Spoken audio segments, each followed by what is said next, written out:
everyone, I'm Aaby and welcome back to Crash Course American Lit. Today we're going to be talking about one of the most well-known and beloved books in American literature, The Great Gatsby. This novel is a story of love, wealth, and the 1920s, taking place on Long Island, New York, specifically in the East and West Egg regions, as well as the Valley of Ashes that connects the Eggs to the city. East Egg is the home of the old money rich folks, the ones that have been rich for a long time and were born into their money. West Egg, on the other hand, is home of the newly rich, the ones who have recently acquired their money. The Great Gatsby is set in the post-war America of the 1920s, where there was an economic boom. Many people were moving to the cities, which is called urbanization, in pursuit of the American dream of the time: get rich quick. Man's goal in this time was to overcome hardship, working his way up from the bottom to achieve fame and success, and the entrepreneurial spirit was high. The Great Gatsby was written by F. Scott Fitzgerald, who uses the novel to portray the good, the bad, and the ugly of the Roaring Twenties in America, because although it may not seem like it when reading about Gatsby's extravagant parties, not everything was peachy keen back then. I mean, America was still super duper segregated, and privilege most definitely existed. Just look at our main characters of the story. They're overwhelmingly white and rich. They live lavishly, not really caring for anyone besides themselves. One of them's even a pretty racist jerk. So, who are these white, rich, privileged characters? Let's meet them. Let's start with the narrator of our story, Nick Carraway. Nick tells us that he grew up in a family of prominent, well-to-do people in the middle western city. After going to college and the war, Nick grew tired of the West and decided to move east to pursue the bond business. He moves into the West Egg of Long Island, home of the newly rich. He's in very close proximity, both geographically and relationally, to the other main characters in this story, making him the prime candidate for narrator. Although one of the very first things that Nick tells us about himself is that he is inclined to reserve all judgment, he seems to contradict this for the entire rest of the novel. I mean, the whole book is pretty much about him judging others. However, one of the other very first things that Nick tells us about himself proves to be very, very true. He tells us that because of his non-judgmental attitude, people are drawn to confide in him, so he holds a lot of secrets. Nick also tells the reader, everyone suspects himself of at least one of the cardinal virtues, and this is mine. I am one of the few honest people that I have ever known. Interestingly enough, the most important things that Nick tells us about himself at the beginning of the novel seem to prove themselves entirely untrue over the course of the book. I mean, Nick spends most of the story judging other people, and it seems like he's not even very honest about himself. But, all things considered, Nick is a pretty decent guy. Although he moves out east in pursuit of the get-rich-quick American dream, he ultimately is not fooled by it and realizes there's more to life than what's out in the East. Now, remember I mentioned Nick lives really close to some of our other major characters? It's time to meet two of them. First off, Daisy Buchanan. Daisy is Nick's beautiful cousin, who lives across the bay from him at East Egg, home of the old money. She's married to Tom Buchanan, who we'll hear about later, but for now, just know this: he is not a loyal husband. While at first, Daisy may seem like a 1920s version of a ditzy blonde from a high school chick flick, she turns out to be more aware than you think. When Nick comes over for dinner one day, and Tom's mistress calls on the phone, Daisy doesn't say anything in the moment, but after dinner, she and Nick go out for a walk. Daisy tells Nick, "Well, I've had a very bad time, Nick, and I'm pretty cynical about everything." When Nick asks Daisy about her daughter, she says, "I hope she'll be a fool. That's the best thing a girl can be in this world, a beautiful little fool." Perhaps Daisy, in her unhappy marriage, wishes nothing more than to be a beautiful little fool herself, content to stay at home in her domestic sphere, not bothered by her husband's affair. But Daisy's not a beautiful little fool, and that will ultimately cause problems for her and most of the other characters in this novel. Now, about Daisy's cheating jerk of a husband. If Daisy is the ditzy, popular prom queen, then Tom, well, he's the jerk of a football captain, entitled and cocky, with a little bit of racism and sexism thrown in there just for fun. Not too long into Nick's dinner party at Tom and Daisy's house, Tom begins telling everyone, completely unprompted, about a book he recently read about white supremacy. He then refers to white people as the dominant race, and talks about how he's worried that the white race is going to be utterly submerged. Sounds pretty racist to me. Tom is pretty much the exact definition of privileged. I mean, he was born into a huge amount of money, he's got natural good looks and athletic ability, the whole package. Tom is one of those people who just assumes that he's going to get whatever he wants, and that he won't face consequences for his actions. And unfortunately for everyone else, he kind of turns out to be right about that. Now, before we get to the man himself, the Great Gatsby, we have a few somewhat minor characters to introduce. The first is Jordan Baker. Jordan is a professional golfer and a friend of Tom and Daisy's. She meets Nick at their dinner party, and Nick is immediately drawn to her. She's a bit of a pessimist, seems somewhat incapable of genuinely caring for people, but she's mysterious and aloof. Although she and Nick have a bit of a fling for the entirety of the novel, neither of them seem too emotionally invested in it, but especially not her.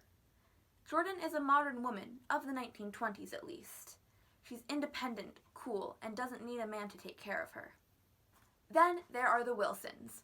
George and Myrtle Wilson live in the Valley of Ashes, the desolate, barren area that connects the Eggs to New York City. Myrtle has the misfortune of being involved with two less than stellar men. Her husband, George Wilson, is quiet, passive, and submissive. In all fairness, he's not that bad of a guy, and he really does not deserve all the horrible stuff that happens to him in this novel. Myrtle is also the mistress of everyone's favorite racist jerk, Tom Buchanan. Now, without further ado, it is my pleasure to finally introduce the man this whole book is named after, James Gatz. And yeah, I know this book is called The Great Gatsby, not The Great Gatz, but just trust me, it really is a book about a man named James Gatz. Born and raised on a farm in North Dakota, young James Gatz knew he wanted to escape his rural upbringing and make a name for himself.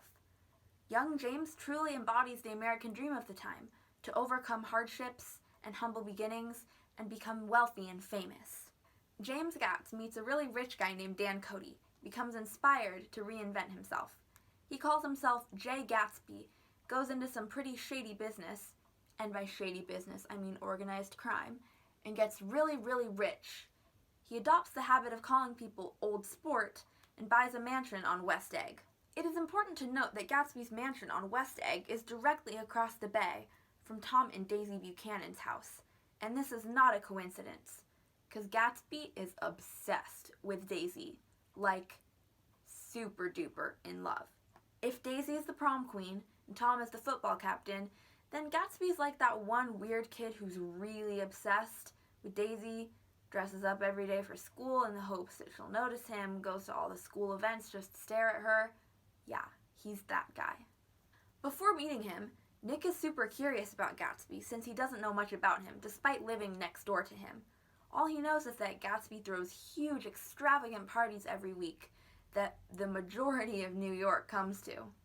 But once Nick actually meets Gatsby, that whole people love to tell Nick their secrets thing becomes super true, and soon Nick and Jay are the best of friends.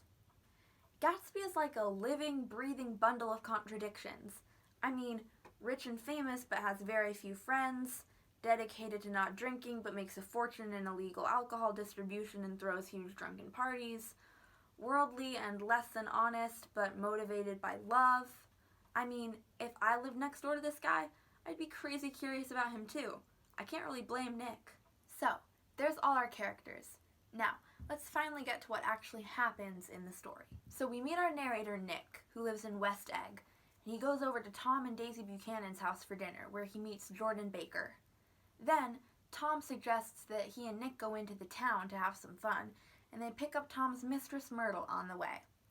They go directly to Tom's New York apartment, which he keeps solely for the purpose of having an ongoing affair, and Tom, Nick, Myrtle, and a few others throw this big party where Nick gets absolutely wasted.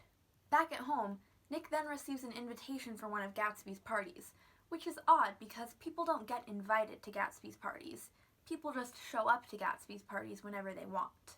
Nick attends the party and finally gets to meet his mysterious neighbor. While at the party, he runs into Jordan Baker, who is pulled aside for a private conversation with Gatsby. Later, Jordan tells Nick about the conversation, and we find out about Gatsby's motives.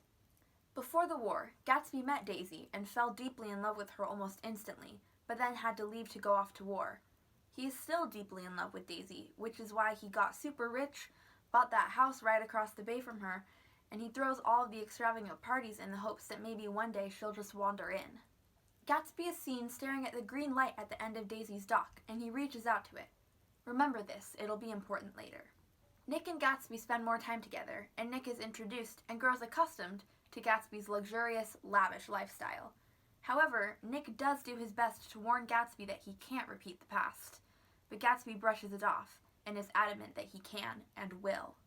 Eventually, Nick agrees to do Gatsby a favor to help him win back Daisy. He invites Daisy over for tea and doesn't tell her that Gatsby will also be there. After a bit of an uncomfortable introduction, Gatsby and Daisy hit it off again and begin an affair. So, for those of you keeping track, there are now 3 married people in this book cheating on their spouses. You're right, this can't end well. Soon enough, Tom catches on to Daisy's affair and is extremely angry, which seems a bit hypocritical considering he's been cheating on Daisy much longer than Daisy's been cheating on him. Tom exposes Gatsby for his organized crime activity, and Daisy realizes that ultimately she's in love with Tom, not Gatsby. This all takes place in New York City, and Tom then sends Daisy back to East Egg with Gatsby in his car because, Tom's petty and wants to prove that, he's the #1 man or something. I don't know, he's a jerk. On their way back, Gatsby's car runs over Myrtle Wilson, killing her instantly. But here's the thing, Gatsby wasn't driving the car, Daisy was. But Gatsby, still head over heels in love with Daisy, takes the blame for it. Tom and Daisy leave, with no notice, no indication of where they've gone or if they'll be back, and no way to contact them. So basically, Daisy gets away with adultery and vehicular manslaughter all in one. Talk about killing 2 birds with 1 stone. Or rather, 1 woman with 1 car, I suppose. When George Wilson finds out that it was Gatsby's car who struck his wife, killing her instantly, he of course assumes that it was Gatsby driving the car, so he seeks revenge on Gatsby, sneaking up on him while he relaxes in his pool. He shoots him, killing him instantly, and then shoots himself. While trying to plan a funeral for Gatsby, Nick finds out that the man really didn't have that many friends. Nick is now 100% disillusioned with the East, and decides to move back west, where he presumably writes this novel. All in all, not a really happy ending for anyone, except maybe Tom and Daisy, even though they're pretty much the worst characters in the book. But honestly, this less than satisfying ending paints a pretty good picture of the core message of The Great Gatsby. The main theme of this book is the decaying American dream of the 1920s. Both Gatsby and Nick move east, with the hopeful American spirit of, I can reinvent myself, overcome my challenges, and become someone new and better. But ultimately, neither of them get what they hoped for. In fact, they're almost certainly both worse off than when they moved east. As I mentioned before, the only characters who exit this novel pretty much completely fine, Tom and Daisy, the old money, rich folk East Eggers. The fact that these two, who have almost certainly never had to work for money a day in their lives, are the ones who end up winning, in a sense, directly contradicts the American dream of the 1920s, proving that maybe it was never more than a dream after all. Okay, now, remember how I told you to remember that green light that Gatsby was staring at on the end of Daisy's dock? It's time for me to explain that now. The Great Gatsby is full of symbols, and the green light is perhaps the most famous of them. This light that shines out from Daisy's dock represents Gatsby's love for her, and subsequently, his hopes and dreams, and subsequently, the American dream. Another one of the most obvious symbols in the book is the Valley of Ashes. This represents just about everything that is wrong with the American dream. How the pursuit of wealth and success will ultimately lead to the destruction of our country. So, if Fitzgerald's whole point was to expose the decay in American society in the 1920s, why is it called The Great Gatsby? Or, a more specific question, what exactly makes Gatsby great? There are a few possible answers to this question. The first is this. Although the book is ultimately about the collapse of the American dream, Gatsby's pretty much the poster child for what the American dream should be, at least on the outside.